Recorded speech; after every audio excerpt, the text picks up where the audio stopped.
मेरा नाम अलीशा हैदर नकवी है और मैं एक मुसलमान हूँ, भारतीय मुसलमान हूँ। लेकिन इन दोनों से ऊपर पहले मैं एक इंसान हूँ और भारत के संविधान में मेरा ज़बरदस्त यकीन है। मैं हर तरह के ऊंच नीच के खिलाफ हूँ और जमहूरियत मेरा ख्वाब है, जहाँ बोलने पर ज़ुबान काट लेने का रिवाज ना हो। मुझे म्यूज़िक बेहद पसंद है और इसके बिना अपनी ज़िंदगी की मैं कल्पना भी नहीं कर सकती। मैं चाहती हूँ कि किसी रोज़ हवाओं में बराबरी का ऐसा संगीत गूंज उठे जिस पर थिरक उठें दुनिया की औरतों के पाँव, बिना इस फिक्र के कि हमारी थिरकनों पर हमारे पैरों को काट लिया जाएगा। मुझे पसंद है शाम के वक्त सड़कों पर यूं ही टहलने निकल जाना, दोस्तों की खुशी में शरीक होना। मुझे अच्छा लगता है और बुरा लगता है जब देखती हूँ कि जब किसी चौराहे पर बच्चों की नज़रों में सपनों की मुसलसल मौतें। आज मैं पूरे होशो आवास में अपने तमाम मुस्लिम भाई बहनों से एक दर्द साझा करना चाहती हूँ। कहाँ से शुरू करूँ? उस चीख से जिसे बेलगाम दरिंदों ने अफगानिस्तान में इस्लाम के नाम पर खामोश कर दिया है। तुम औरत हो, अकेली घर से बाहर नहीं निकल सकती। तुम औरत हो, अपने मर्जी का लिबास नहीं पहन सकती। तुम औरत हो, किसी को प्यार नहीं कर सकती। तुम्हारे जज्बात और तुम्हारा जिस्म दोनों पर तुम्हारा हक नहीं। पढ़ने लिखने की बात सोचना भी नहीं है। ये मेरी मर्जी होगी तुम किसे चाहोगी। ये मेरी मर्जी है तुम्हारा निकाह किससे होगा। ये मेरी मर्जी है तुम कंप्यूटर पढ़ोगी या तीन। ये मेरी मर्जी है तुम नौकरी करोगी, जहाज उड़ाओगी या चूल्हा चौका करोगी। मेरा सवाल है, कौन है ये अपनी मर्जी जो अफगानिस्तान की लड़कियों पर थोपना चाहते हैं? इस्लाम के रक्षक, वो जो खुद को तालिबानी कहते हैं। सब कुछ आपकी आंखों के सामने है। अफगानिस्तान में क्या हो रहा है? छोटी छोटी लड़कियों को माँ बाप की नज़रों के सामने से उठाकर ले जाया जा रहा है। निकाह के नाम पर उनके साथ बलात्कार किया जा रहा है। प्यार की सज़ा गोली के रूप में मिल रही है। और लड़कियां ही क्यों, लड़कों के साथ भी तो यही दरिंदगी दोहराई जा रही है। दाढ़ी रखो वरना सर कलम कर दिया जाएगा। जीन्स और शर्ट में नजर आए तो सीधा चौराहे पर टांग दिए जाओगे। सिनेमा बंद, संगीत बंद, नाच गाना सब कुछ बंद। और इस्लाम के नाम पर हो रहा है ये सब कुछ। कौन है ये इस्लाम के मुहाफिज? कौन है जो इस्लाम के नाम पर बेहयाई की सारी हदें तोड़ने पर आमादा है? आपने अफगानिस्तान की ताज़ा तस्वीरें तो देखी होंगी। कोई गलियों से भाग रहा है तो कोई सड़कों पर भाग रहा है, कोई अकेले भाग रहा है।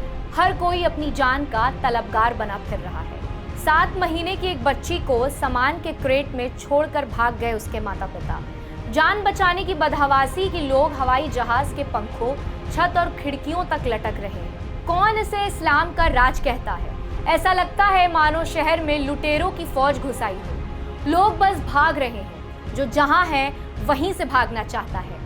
दहशत की ऐसी तस्वीर मैंने तो क्या, दुनिया ने अब तक नहीं देखी थी। लेकिन ताज्जुब की बात तो ये है कि इसके बाद भी आप सब खामोश हैं। खामोश ही नहीं, कुछ लोग तो इस पर खुश हो रहे हैं। कैसे मुसलमान हैं आप?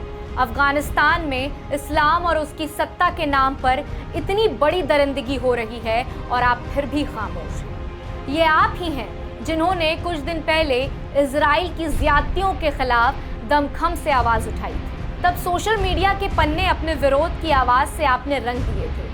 तो आज आप चुप क्यों हैं? आज अफगानिस्तान में जो जुल्म ढाया जा रहा है, जो दरिंदगी पेश की जा रही है, उसके पीछे कोई दूसरी जाति या मजहब के लोग नहीं हैं। मजहब के नाम पर कहर बरपाने वाले मुसलमान नहीं हैं। तो क्या आप इसलिए खामोश हैं? क्या तालिबानी जुल्म के खिलाफ आप इसलिए खामोश हैं क्योंकि वहाँ दरिंदगी की हर इबारत रखने वाला हर शख्स मुसलमान है? नहीं, आप इसलिए खामोश हैं कि इस दरिंदगी की जद में सबसे ज़्यादा औरतें हैं, बच्चे हैं, बुजुर्ग हैं। कौम की हिफाजत के नाम पर मर्दों की जमातों ने औरतों और बच्चों को कहीं का नहीं छोड़ा। और अगर ऐसा नहीं है तो प्लीज़ आप ही बताइए कि इस्लाम के उड़ाए जा रहे झंडों के बीच अफगानिस्तान की औरतों की हिफाजत की गारंटी कौन लेता है? इन जाहिलों से सालों से सुनती आई हूँ, इस्लाम खतरे में है।